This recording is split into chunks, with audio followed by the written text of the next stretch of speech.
Master sample और limit sample में क्या डिफरेंस है? ये एक लड़का इंटरव्यू देने के लिए गया था, उससे पूछा था ये डिफरेंस। तो उसी के लिए मैंने एक आपको बता रहा हूँ कि आपको भी पता हो जाए पूरा क्लियर कि मास्टर सैंपल क्या होता है और लिमिट सैंपल क्या होता है। मानेसर में गया था लड़का इंटरव्यू देने के लिए। सोना स्टेयरिंग नाम सुना है? उसकी एक हाँ सर। सिस्टर कंपनी है, सनव्हील करके, शायद ये सोना ग्रुप की कंपनी है, वहाँ गया था। तो मास्टर सैंपल लिमिट सैंपल में क्या डिफरेंस है? तो देखो, मास्टर सैंपल क्या होता है? Master sample is the reference sample of production. तो मास्टर सैंपल प्रोडक्शन के लिए रेफरेंस सैंपल माना जाता है।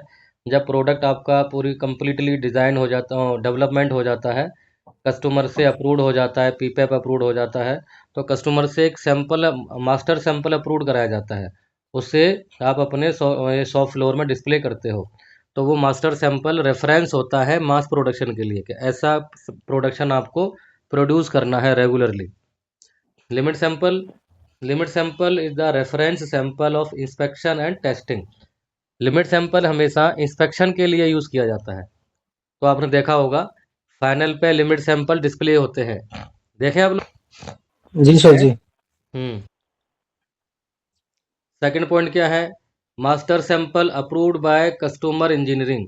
तो मास्टर सैंपल कस्टमर इंजीनियरिंग से अप्रूव किया जाता है, कस्टमर साइड से। Limit sample approved by customer quality person. तो लिमिट सैंपल कस्टमर जो क्वालिटी टीम होती है वो अप्रूव करती है। इन केस अगर कस्टमर से अप्रूवल नहीं होता है मास्टर पे और लिमिट सैंपल पे, तो सप्लायर का जो क्वालिटी एचओडी है, क्वालिटी डिपार्टमेंट का, डिजाइन एंड डेवलपमेंट का जो एचओडी है या मैनेजर है, वो भी अपनी तरफ से अप्रूव कर सकता है।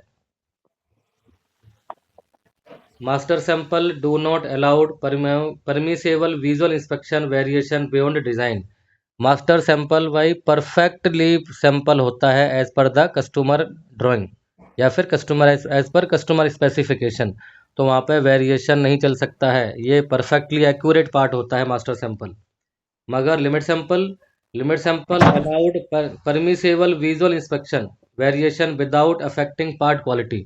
तो लिमिट सैंपल में कुछ ये लिमिट सैंपल विजुअल इंस्पेक्शन के लिए अप्लाई किए जाते हैं। यहाँ कस्टमर की तरफ से कुछ इंस्ट्रक्शंस आ सकती है कि आप विजुअल इंस्पेक्शन करते समय आप पिन होल कितना अलाउड कर सकते हो, स्क्रैच डेंट कितना अलाउड हो सकता है। कुछ कस्टमर तो विजुअल इंस्पेक्शन के लिए डेंट का एक लंबा जो डेंट है ना, उसका कितना कितने का डायामीटर है तो चल सकता है। इतने डायामीटर से ज़्यादा होगा वो डेंट तो चलेगा नहीं। स्क्रैच की लंबाई इतने, मान लो आधे की है तो चल जाएगी, आधे से ज़्यादा की है तो चलेगी नहीं, या 2 की है तो चल जाएगी। इस तरीके से वो परमिसेबिलिटी भी दे देते हैं। ठीक है।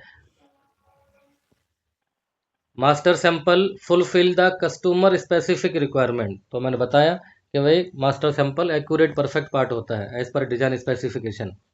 Limit sample not fulfil the customer specific requirement, क्योंकि भाई ये विजुअल इंस्पेक्शन के लिए होता है। वह ये यहाँ पे परमिशन दी जाती है कि आप कितना विजुअली आपका जो डिफेक्टेड, कुछ डिफेक्ट्स इसके अंदर जो अलाउड हो सकते हैं, किस लिमिट तक हो सकते हैं। बियॉन्ड दैट लिमिट अगर वो डिफेक्ट आपको नज़र आते हैं तो वो पार्ट चलने लायक नहीं है।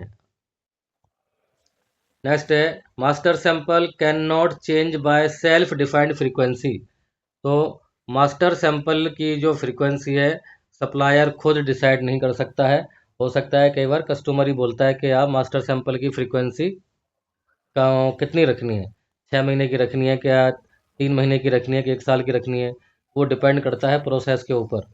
कई बार ऐसे मशीनिंग वाले प्रोसेस होते हैं, वहाँ 3 महीने में जंग लग जाती है मशीनिंग वाले पार्टों में। ठीक है। कुछ ऐसे जो प्लेट, कुछ कोटिंग वाले पार्ट होती हैं वहाँ जल्दी जंग लग जाती है। तो डिपेंड करता है कि पार्ट किस कैटेगरी का है, उसी के अकॉर्डिंग फ्रीक्वेंसी डिसाइड की जाती है।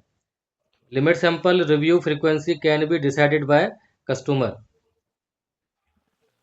ओके। तो वो कह रहा है कि कस्टमर लिमिट सैंपल की जो फ्रीक्वेंसी है कस्टमर भी डिसाइड कर सकता है और सप्लायर भी कर सकता है। वैसे लिमिट सैंपल जैसे 6 महीने में आपको चेंज करने हैं, क्योंकि आपने रेफरेंस के लिए डिस्प्ले कर रखे हैं, पता लगे आपने एक बार जो है डिस्प्ले करके भूल गए, उनमें जंग लगी हुई है, आपने वेरिएशन डिफेक्ट को परमिशेबल के लिए वहाँ पे आपने डिस्प्ले कर रखा है, वो पूरा डिफेक्ट हो रखा है, तुम्हें पता ही नहीं है कि चेंज कितने टाइम पे चेंज करना है।